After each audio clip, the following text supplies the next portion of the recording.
Hello, everybody, and welcome to a fresh edition of the Musings and Music Show.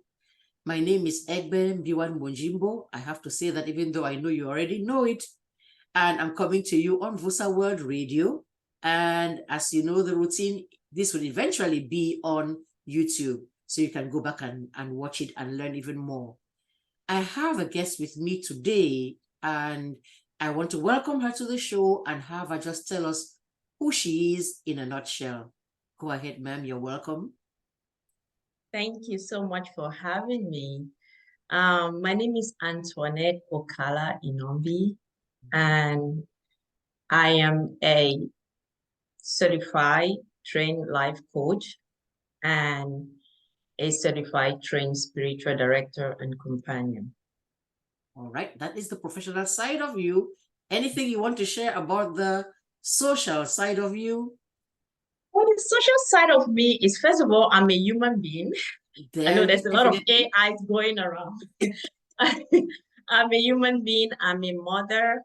I'm a wife. I'm a sister. I'm a daughter. I'm a friend. There you go. I think you've covered all the bases there. And anybody listening can find their fit in there. So she talked about the professional person. So yes, that's a professional side. And then she sort of talked about the social side, who she is. Now let's go back to the professional side, because that is why she's here. What's your professional, or let me see your academic background, if you mind sharing. Yeah, so I studied psychology in college. I remember when the first time I went to meet my advisor, I was going in as undecided. That was going to be my major because I wasn't quite sure what I was going to study. And when I sat with my advisor and she was going through all these other majors and everything that the school was offering, and she got to psychology. And after the description of this major, I said, wait a minute here. I've always been intrigued about human behavior. And this was it just fit that puzzle. This major fitted that puzzle. And I said, that's what I want to study. And she looked at me, her eyes blew up. I said, that's what I want to study. I want to major in psychology. So she was like, okay, let's do it. And to say I had a blast doing that is an understatement. So I've always been curious about human behavior, far back as I can remember, and majoring in psychology and studying psychology was a plus for me. So after college, I work as a counselor. I work as a special ed teacher in New York. And then I took a break I got married, took a break from my career because someone needed to take care of the kids. Mom wasn't here all the time to help me take care of the kids. So I had to take a break from my career to help raise the kids. And I did that for quite a bit. And then during that time, I just felt like I needed more. As the kids were getting older and becoming more independent and doing their stuff, I thought I needed more. And I adventure into spirituality. I met someone who was a spiritual companion. And in that process, I felt like there was so much in there. Again, remember, part of me is about human behavior. So that got me into inquiring more. And I remember one day, she's a mentor of mine. She said, Antoinette, you know what? I think you'll be a good spiritual companion. You'll be a good spiritual director. Have you ever thought about it? And I said, well, I haven't ever thought about it. And we kept talking about it. And long story short, it led me into a 4-year program, University of with Fairfield University in Connecticut, where I got my training, my certified training as a spiritual director and spiritual companion. And I started practicing as a spiritual companion and director for quite a bit. And then another door opened for me that took me into life coaching. And That's what we yeah, say. probably So good. I'm both the, you know, life coach and spiritual companion. Wow. You know, the people who are listening to this, my kind of audience that listening to this and going, coach, the word coach for them is just tied to sports. If you're going to coach, then you're coaching volleyball, soccer, football, that's it. They don't understand the concept to us about life coach. So what exactly is that? And you mentioned spirituality. There too, they would go to pastor, priest. Mm-hmm. And so there's where did you go to divinity school? Did you go to the so now just explain to us a little bit more about what those things entail? Yes, I used to think that way too. That a coach is only someone who is involved in sports, coaching athletes and all that stuff.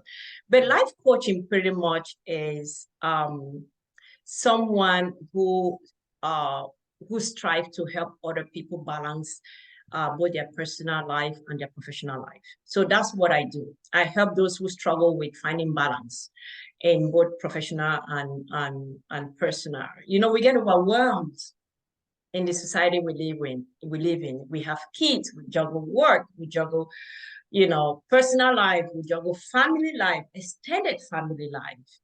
And we find ourselves just in a whirlwind, spinning around and not knowing what to do. We really want to be part of all these little segments of our lives, but we don't have the time, we don't have the energy, and we get overwhelmed. That's where a life coach comes in. A life coach comes in, sit with you, see where the areas that you need help, and they draft a goal with you in order for you to achieve those goals and accomplish those things that you so much desire. I tell people sometimes when they say, what does a life coach do? I said, well, a life coach helps you remember who you are when you forget. Wow. We help remind you of who you are when you forget. Those desires that you wanted, those goals that you wanted, the person that you have, the person that is inside within you that has been suppressed for so many years because of the busyness, because of all the other distractions around you. We come in, or I come in, to help you revisit that person that you really are, to unravel everything else and bring out that person. Wow. That is really deep because you see, we work around and do all of those things. They become part of what we do, and we don't realize that we have lost ourselves in the whole thing. Because finding yourself like, am I not here? Is this not me? How can I be lost? But we don't realize that we can actually lose ourselves in all of those things in trying to fulfill all of those things that we do as human beings. All of the, like you named that you are a mother, you're a wife, you're a daughter. Doing each of those, fulfilling each of those parts of our lives is a complicated thing, and sometimes we don't quite have that balance. So what are the services? Because now you're structured. It's not as if you're just talking. You have an actual structure.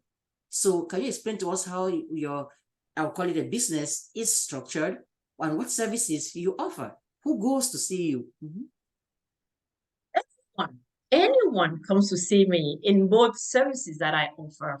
For example, the life coaching aspect or part of it, I can work with anyone who feels like they are losing balance in any area of their lives. For example, someone who feels like they make promises and they cannot keep it all the time, and their friends or their family members feel like they're not serious.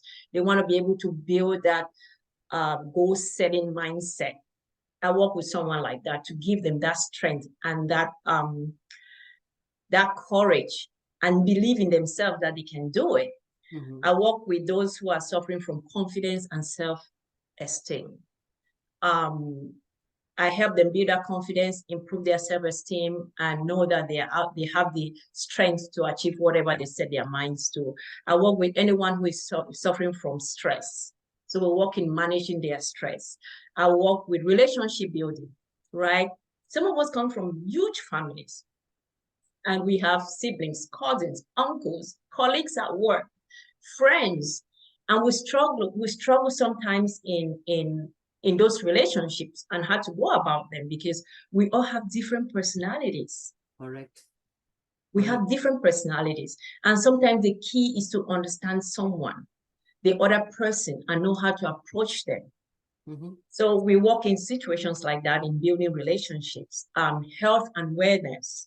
That's an also important area where, you know, I've met people who say, you know what, I really want to be healthy. I want to eat healthy. I want to do healthy things. They cannot find the time to accomplish that. They cannot find someone to encourage them to do that. My job as a health coach is to hold your hand as you journey in accomplishing those goals. I work with people who are desiring personal growth and development for themselves, for their loved ones, or at work. I do that. I work live with those who are seeking life balance. I want to go on vacation, but I cannot go on vacation because I don't have the time.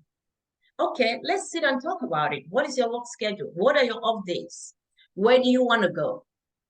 So we work on that and help you come to that place where you can actually understand that you can make it if you put everything together and look at it from a different perspective. Kind of like a mind shift kind of thing. Correct. Yeah, decision making. You know, some of us suffer from indecisions where we say, okay, I'll do this today. And then tomorrow we'll say, no, I'm not doing it. And then the day after that, they go back to it. So they go back and forth, bouncing back and forth, and not really knowing exactly what they want and how they want to go about it. So someone who is struggling in that area of decision making, I work with them. Transition and change. That way, you probably know what this is all about. Change and transition. A lot of us go through that when our kids are leaving the house, going, you know, college, when our kids are leaving the house, getting married, when our kids are leaving the house, or when we get retired, we go towards retire, we're heading towards retirement. All those changes affect us in adverse way, in different ways, and we are all different in the way we approach them. And there are some people who struggles with those changes, with those challenges. My job is to help them ease through those challenges and those changes and come out on the other side feeling good about themselves and looking at what they've accomplished. Emotional intelligence. Emotional intelligence is another aspect where the emotional awareness is a key. Understanding oneself, understanding our strengths, our weaknesses, and accepting them for what they are, and seeing how we can get better in the areas that we need to get better. Motivation is another area too. So it's a broader, that's just a little, you know, snippet of some of the areas that I work with people. That cannot be a snippet or a little, because everybody falls into one of those. I'm sitting here trying to raise my hand. Each time you mentioned what I'm like, I identify you. I can relate. I'm sitting here looking like all of those things, all of the above. Like we are on the dawn of a new year. Resolutions are made. I will work on the treadmill at least once every day, blah, blah, blah. By day one, you're on fire. Day two, you're on fire. Day three, you're like, let me just skip today. Before you know it, you've fallen off the wagon again. And so these things which we're listening to and people are taking for granted, if we're honest to ourselves, we know that those things, we fail at them. And what I like is you mentioned relationships and then went on to give a whole set of relationships, none of which was romantic. Because you see, I don't hear relationship. It's like, hey, I'm dating this person, my spouse, my husband, my boyfriend, my significant other. That's what it is. And then you went on to say brother, sister, in-laws, and things like that. And we don't realize, because we think relationships, if you're going to see any expert on about relationship, is because you're trying to avoid a divorce. It's a romantic thing. And we forget that our daily, look, you enter an Uber, you have to deal with the Uber driver. You go to the post office to mail the thing, you deal with the person at the counter. Then your siblings, then your children, and all of those things. Each thing like that is a relationship. Your boss, your colleagues, all of that. And if those don't go well, they affect everything else. So, yep, that's a whole lot. Because the people who are listening to this and we're thinking, really, what do I need that for? Now, I know where I'm going with this, but let me just go ahead and ask you all the same. What the demographics are for your clientele. Because you're here, you're practicing out of Charlotte, right? Charlotte, I North am based in Charlotte. However, post-COVID, everyone is on Zoom these days. Yes. So I have clients all over the world.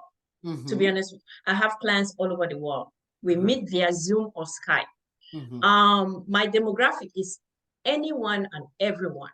Right. Because the truth of the matter is, all those things that are listed, those areas of conversation that I listed, they affect us all. All human beings. As human beings, they affect us all. We are wired to think in ways that affect each one of us differently. Right. But those challenges are the same. Those challenges don't know skin color. Those challenges don't know which part of the world you come from. Those challenges don't know your culture. Those challenges are human challenges that we all experience.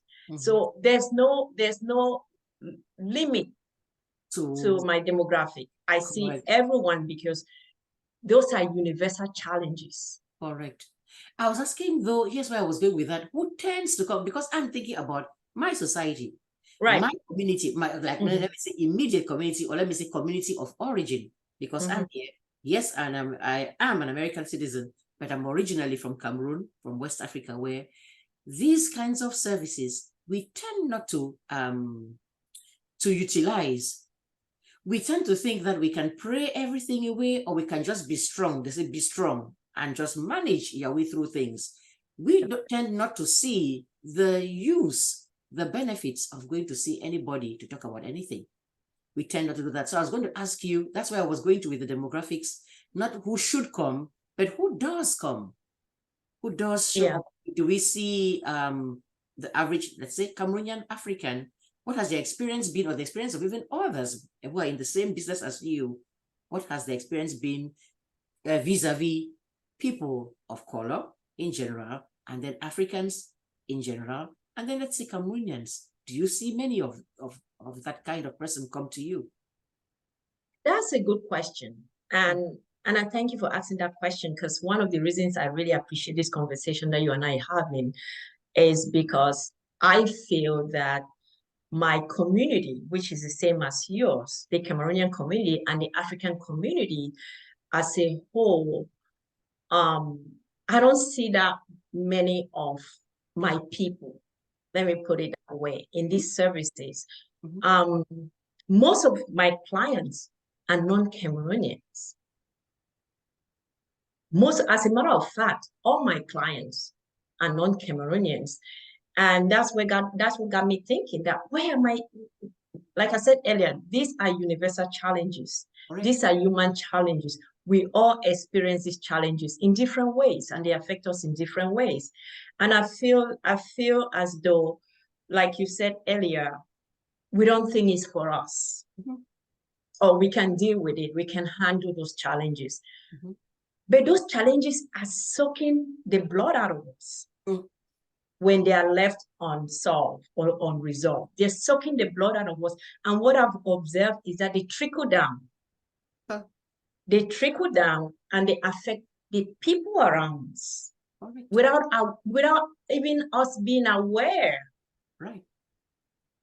Without us being aware of what is happening, without us being aware of our reactions, the words that we're saying, where are they coming from, how we are reacting, or how they are affecting the people around us, our children, our siblings, our spouses, our colleagues at work, the people around us, the reaction that comes out of us in situations affect them.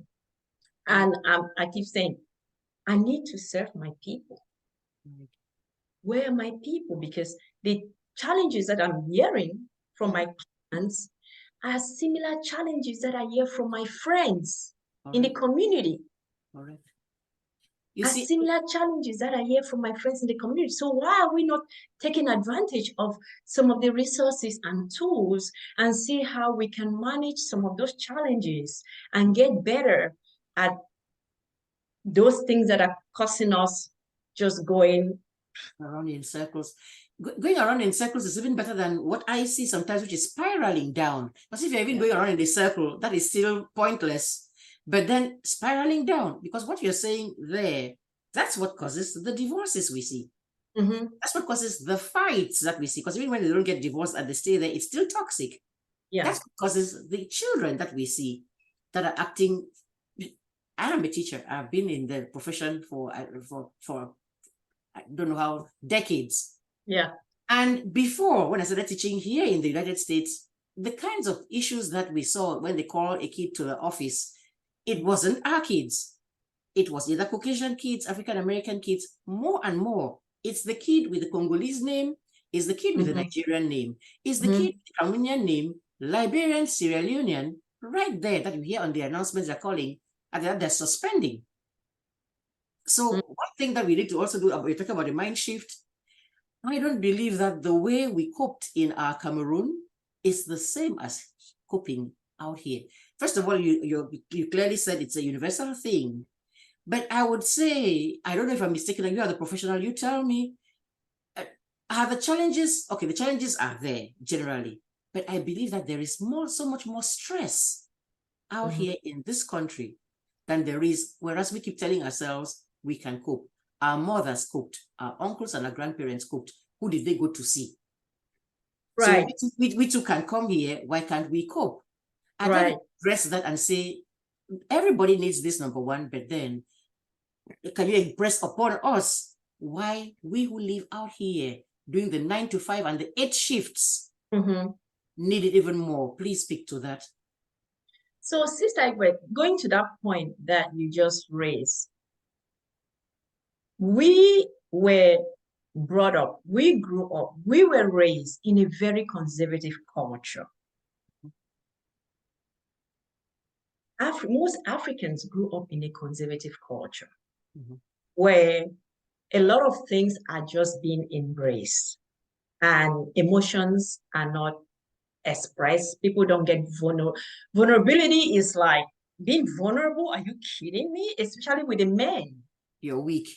You're weak. So the culture, as beautiful as it is, has that impact on some of us when it comes to expressing ourselves in certain areas. Some of us experience trauma growing up. And that trauma we don't talk about. Oh, I'm fine. I'm fine. I'll give you an example. I went to a boarding school. I know you went to a boarding school. Did I? Yes. The discipline that's there, that takes place there, especially during what we call handover time, right? Where the senior students turn around and they revenge on the younger ones. And some of those revenge or some of those discipline or punishment or whatever they call it has an impact. It impacted some of those students. Yes. Others who were strong enough were able to shake it off, but not everyone had that strength to shake it off. I know someone who is in my age group. She went to a boarding school and she still tells the story. She tells the story today. Right. The trauma that she got during that handover period still affects her in adverse ways. Yep. She's not able to allow herself to shake it off or to talk about it because she's still bitter of what happened to her. I know quite a few myself who, you know, we have these associations that we form after we graduated from the college. So we have EXA, you have OPSA, you have all of these things. There's some people who would never, you talk to them about it, they say, please don't even go there. I don't want to think about what I went through there. Exactly. But that's an area where we need to talk about. They need to express the emotions, the feelings that's coming out of them and give themselves grace. Correct. Because they didn't cost it. They didn't do anything. And in the process of giving themselves grace, give the perpetrator grace as well. Tough. Because some of those perpetrators were victims themselves. Some of those perpetrators were victims themselves. They went through the same process when they were in the junior classes. Correct. And their reaction now is payback, as opposed to saying, what happened to me was wrong. Let me not do it again to somebody else. The reaction. Because it's a cycle. Right. It's a cycle because they came in, they went through the whole discipline thing, handover period. And then when they got to the level where I remember when they said, I can't wait to get to Form 3. I cannot wait to get to. So it's a cycle. So almost everyone who was a perpetrator was a victim. To start with. And you're using it about boarding schools, but I know it filters right across everything. It filters right across. Take domestic. a look at some of the homes that we grew up in, where we saw physical, emotional, all those kind of abuses. We still harbor some of those feelings with us. Correct. And that's where I'm coming at the question that you posed to me. Our society, the culture that we grew up in, was very conservative. Vulnerability wasn't welcome. Being vulnerable wasn't welcome. And that has affected some of us all the way to how old we are today. And it's affecting everything else that we do without the awareness. And that is where it comes from. That's where it comes from. Yep. You're not going to sit down there and talk it out. You don't even realize that you're this angry person based on something in your past that was there. We tend not to reflect like that. We tend not to reflect like that. And we just bury it down. And we execute those behaviors to our children. We scream, we yell to people around us, to our colleagues. Our reaction, it just goes, if you put everything together, it intertwines. Right. It intertwines. And the conservatism in that keeps us away from receiving resources like this, or for asking for help, or for asking for, guidance. Right. So I think, my thoughts, my thoughts have just gone everywhere. The kind of things that are specific to us, and that's why I'm just go ahead to throw the appeal on your behalf. We need these services. We need to go. But I'm thinking about people who are today bitter. They grew up in a polygamous situation. You see, the reason why you would be different as a person to go to as a life coach is because you are relatable and know those backgrounds. I cannot imagine which Caucasian coach I'm going to go and start explaining polygamy to when he has not lived it. He does exactly not exactly what it means. They're like, your dad had more than one wife, really? I mean, I guess he had 3 wives. Really, they'd be shocked and surprised, and I don't know that they would know how to approach this. They may give generics, but it takes somebody like you who knows those kinds of things that how we react. In fact, even the advice you give somebody, I hear the things that I read and see that somebody in a book is giving to handle certain things, and I'm going, ooh, try this in an African home, it will backfire on you. Yeah. There are some cultural differences. Much as we are saying, generally, the challenges are the same. If you're grieving, you're grieving. If you're depressed, you're depressed. But certain things that I'm thinking, you being from that culture, but understand better. Because I've seen people who are going through things and they haven't forgotten what happened to them. Yeah. Of what my stepmother did to me, what my, as you say, the Form 5 student did to me, and all of those things. So, how can you be reached? You as a structure, you said Zoom and everything, but then I'm sure you have people who also come physically. Do you have this as in a building, for example? What's the name of the service? The name of of what you're doing? How can people find it? How can they get to you? Right. So before I get to that question, I just want to piggyback on what you said about understanding people from our community. And I think that is very, very important. That I've heard people say, oh, I don't want to go, talk to anybody who is not going to understand where I'm coming from, or I don't, and I can understand that, right? Because if someone goes and tells, if someone comes to me and we're having a conversation and they say, oh, I just sent $200 to my mother-in-law or to my grandmother, I don't need to ask questions. I don't need to look at them, left eye. I understand that they're sending that money for someone to take care of them. So those are the little intricacies that I can understand coming from that part of the world. And another thing that I want to emphasize, I know that some people are concerned about, oh, you know, I don't want to put my things out there. I don't want to go up. Confidentiality is something that I uphold very, very dear to me in my line of work. Being confidential is something that is very, very important to me, and I respect that, because I wouldn't want to go sit with someone and the next thing I hear, another person is narrating the conversation that I had with that professional. It's so unprofessional, and I take that very even unethical. It's very it is it is unethical. So, and I just want my people, or the people in our community, to understand that confidentiality is very, very important. We take that very, very important. It's part of our training. We are trained to respect that. In addition to the life coaching, I'm also a trained certified spiritual companion, which is a spiritual companion is a trained Christian who accompanies another Christian as they explore their life experiences with God. It is part of journeying with someone who is trying to, or who want to have a deeper relationship with God.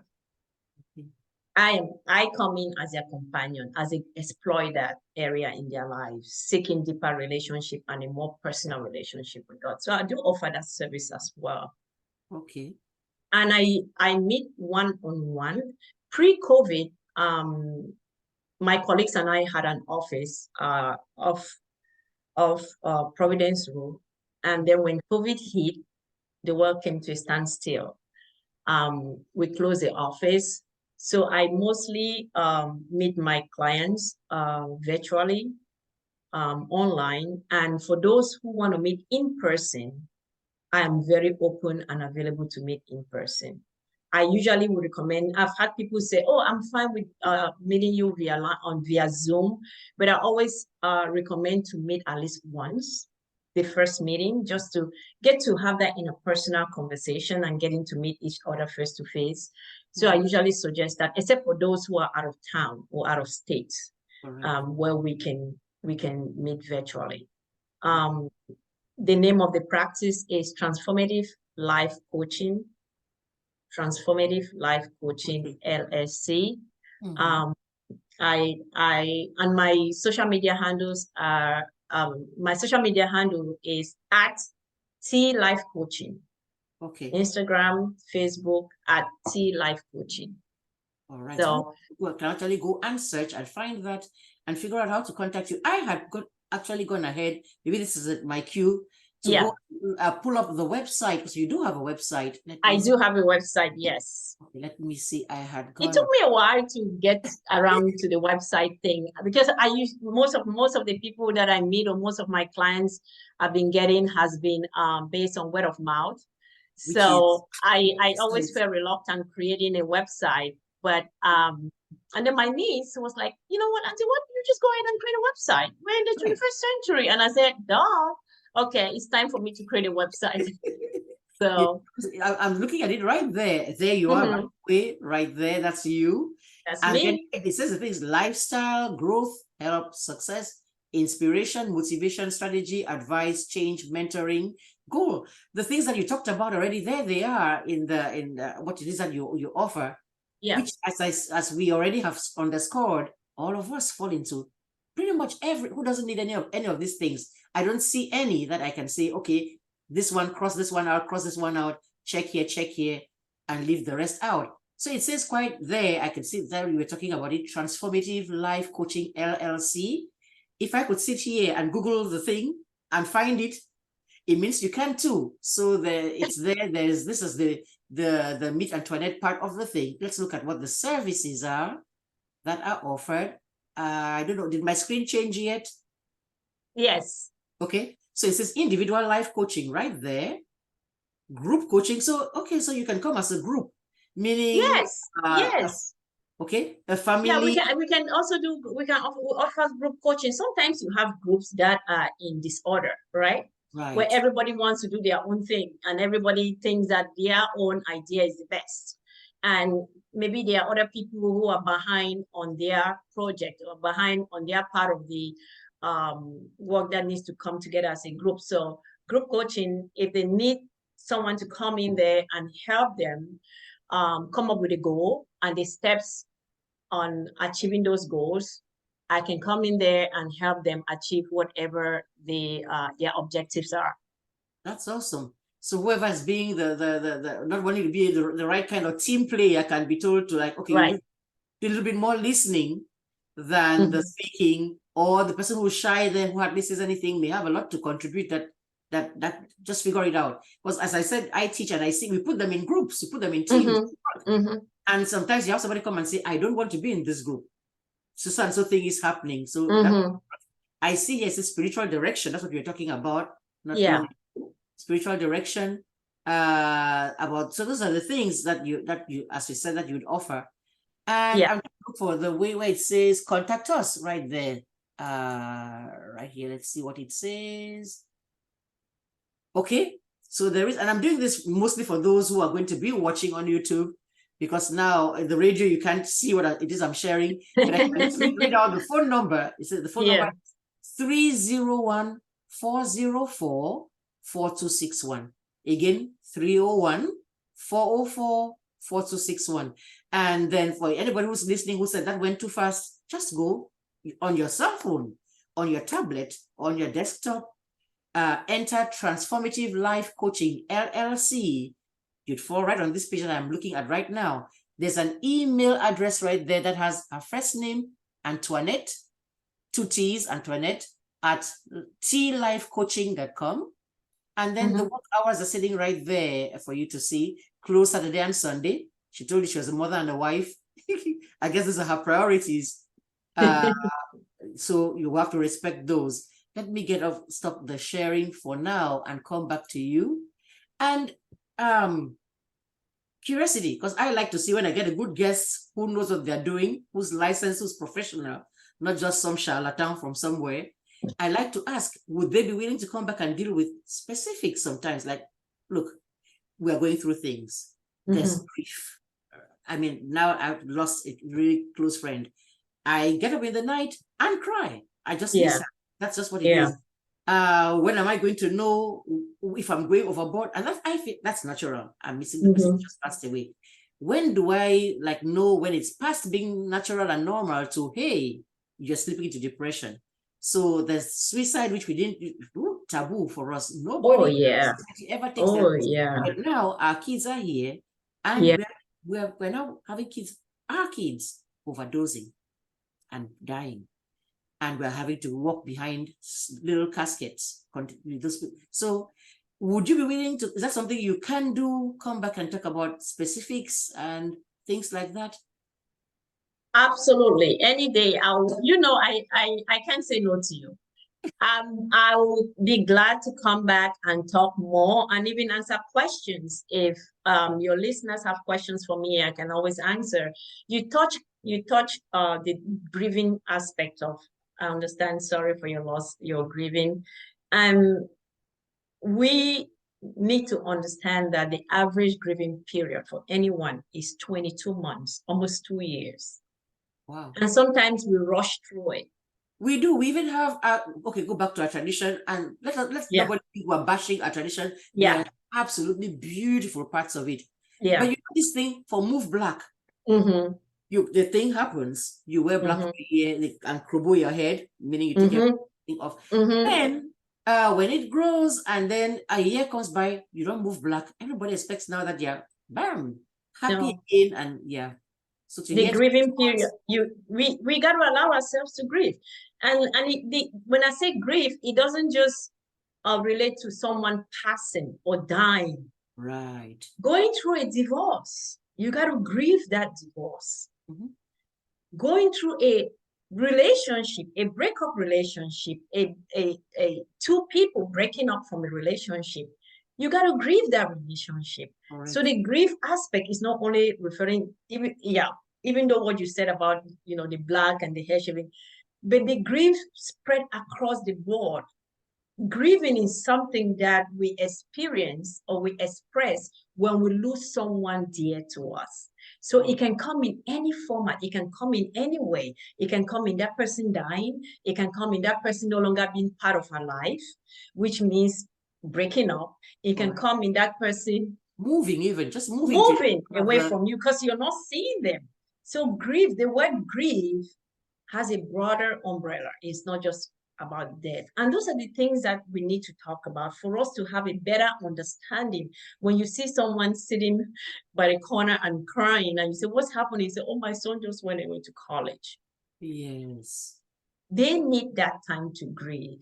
Yes. Especially we say na something that, because you see, that's where we're coming from. Who picking never go college before. So you are even wanting to say what's bothering you because somebody's going to ridicule it and say, is that anything you're grieving about? Look at somebody who has lost 5 children, they're not grieving. Then the things we say and do, even, I tell you. And when we do that, when we brush that away, when we brush away someone's feelings, what happens? They suppress them. And they suppress it. It goes back to that subconscious and just stays there and manifests itself in adverse ways that they don't even know. They're not even aware that those feelings, those emotions that are down there being suppressed are being manifested in adverse way that are affecting not only them, but everyone around them. Wow. So we need to be conscious about some of those little things that we just say and walk away, how it might affect someone else.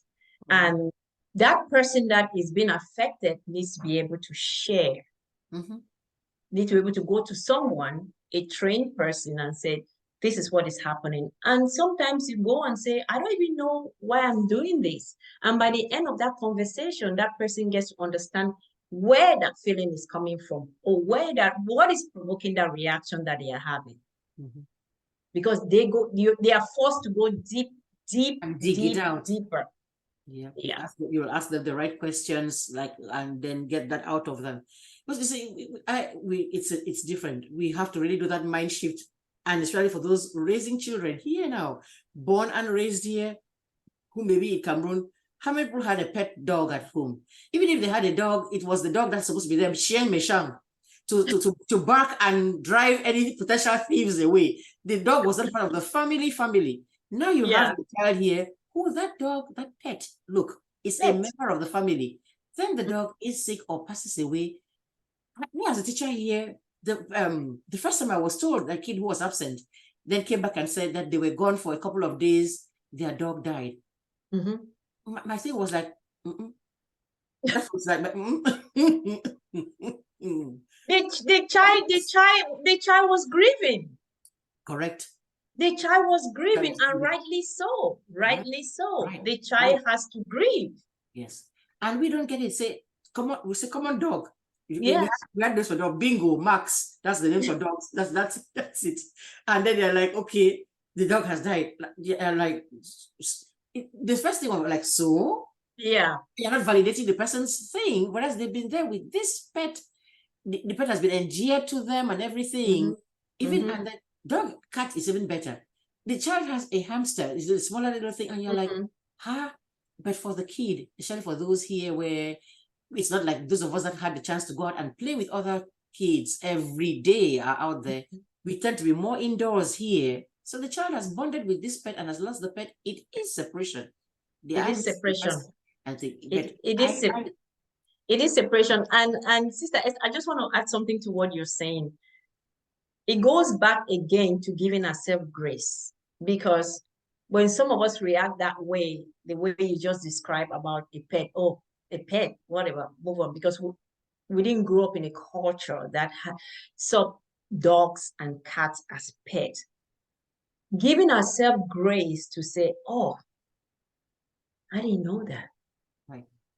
Because in order for us to be able to understand or relate to the other person, we got to give ourselves grace, right? We are victims as well. We are victims as well for not knowing that. for not being in an environment where we could understand that Mhm. our parents are victims themselves. It was Because just the their parents reality. did not grow up in an environment where they could understand that their parents and their grandparents. So it's a cycle. Mhm. So for some of us who are privileged to be in this part of the world with the opportunities that we have the choice to make that shift. Right, right. And for We some of have the you don't even have choice. the choice. Okay, you can, but you just will not be efficient at what you're doing at all, because I have to hug that kid and say you're going to be okay and everything, and stop thinking, is that anything? And so we are all the better for it, utilizing services like such as what you are offering out there. So I would encourage everybody listening, everybody viewing, check her out. Go to that website and look at it. If you're not doing it for yourself, maybe so for somebody in your family, for a colleague, for somebody that you have seen go through trauma, because it may not be you right now, but you know that you have a friend who has really not having a hard time moving on after losing their spouse, moving on after a breakup in a relationship that they had, maybe even at work and that kind of a thing, or just struggling to process things, or one you've always called a type. That's what we used to call them.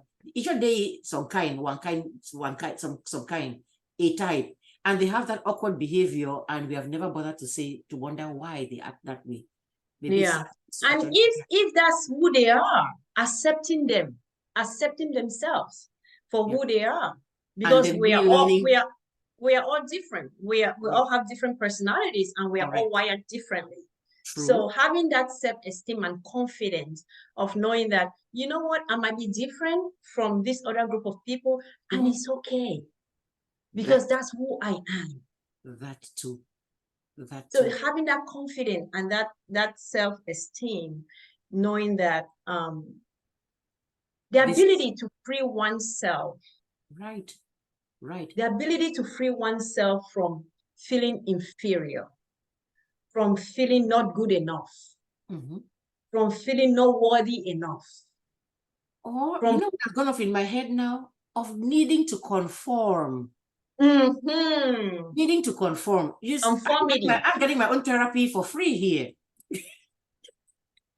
Conformity, yes. Yes. Everybody's doing that. Everybody's doing this. I am not feeling this thing, but you're gonna join this group because that's what the people who, that's what we do. And then you're there uncomfortable. You're struggling. The waste of your time, sitting there. You're struggling. Everybody's doing it, so let me to do. You're Can struggling. you sit back and say, it's not for me. I ain't doing it. If the whole world wants to go, God be with you, go over there. But the fact that I don't feel this thing, I'm okay still. That's a word. I like that word, the word you just used. The fact that I don't belong is okay. If I am fine with not belonging. Hallelujah. If I am fine in not belonging, I am okay. Correct. It becomes a problem if I'm not okay. I'm not fine in not belonging. Correct.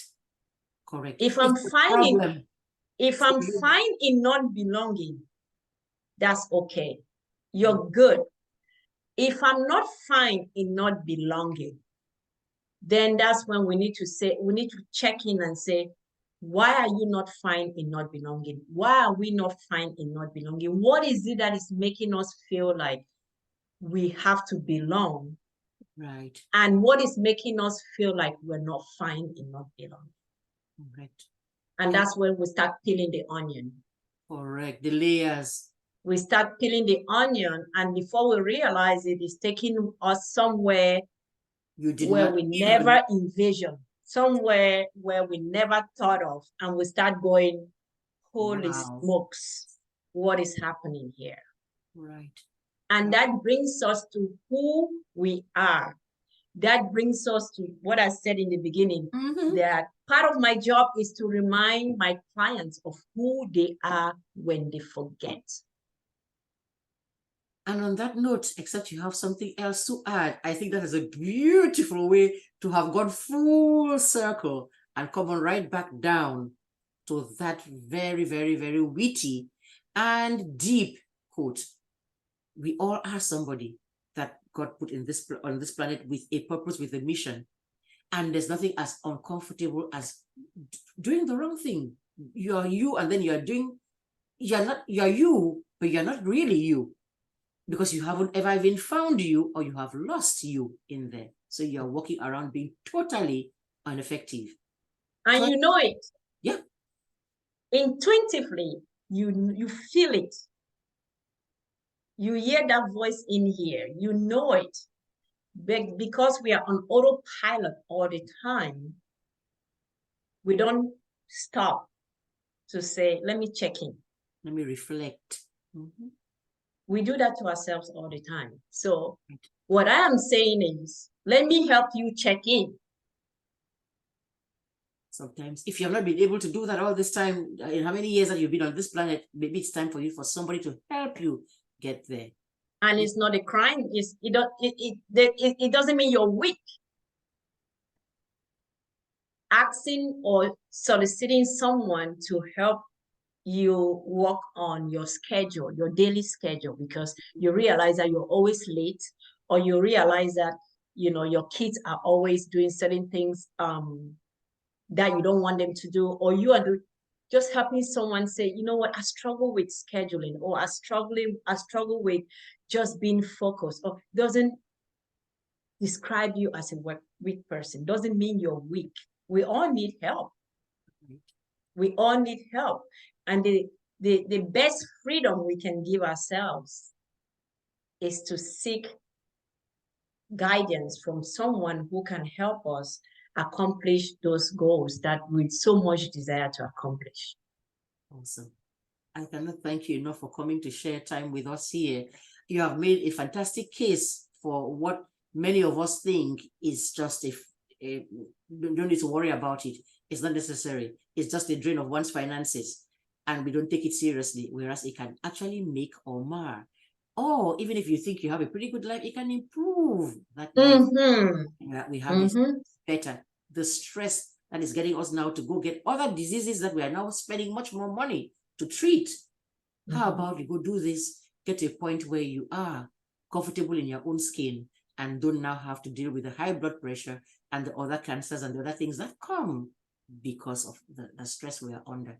So thank you so much for coming to be with us, and for doing such a, and you'll be back. Like I said, you'll be back. You already know you can't run away, you can't escape. I can't run away from you. I'll be back. That's for sure. So the minute I know there's going to be feedback from this, we will get the questions. We will all figure out the topics that are the most salient for our community and bring you on back here to address them. So yes, absolutely, absolutely. Like I said earlier, I feel our community, or some of us in the community, shy away from embracing some of those mental challenges that we have, and you know, shifting how we look at things, how we perceive things, because our beliefs and our capacity can exert tremendous influence on how we learn. Exactly. And the decisions we make in our lives. Exactly. So if we all can just look at the way we look at things, we come from a culture that's very conservative. And some of the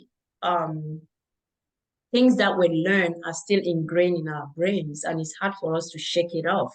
Right. And we forget that we're in a different culture. So in order for us to be able to embrace or leave some of the things that we grew up doing and embrace what is suitable for us at this time. Exactly. I'm smiling because this conversation may never end. I'm smiling about certain things which you see how here, our kids that we have raised and everything, how we say, I love you. Just that, I love you. I can count the number of people my age who grew up in Cameroon whose parents ever opened their mouth and said to them, I love you. No, they just showed it.